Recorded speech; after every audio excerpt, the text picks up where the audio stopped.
ఈ ఆలయంలో ఏది పెట్టాలన్నా మేము మీకు ఇయ్యాలన్నా ఫస్ట్ చండీశ్వరుడికి దండం పెట్టే ఇయ్యాలి. మేము ఉండము. కొన్ని సందర్భాల్లో ఎవరో వచ్చి అభిషేకాలు చేసుకొని పోతారు.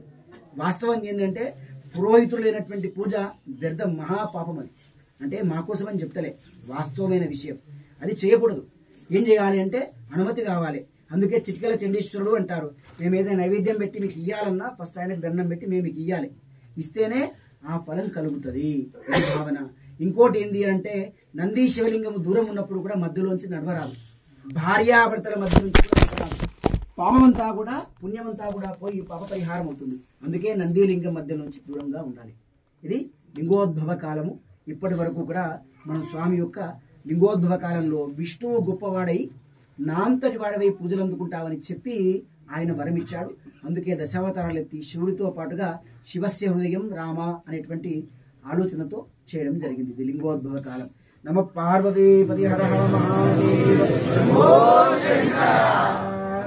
ఇంకో విషయం ఏంటంటే ఈ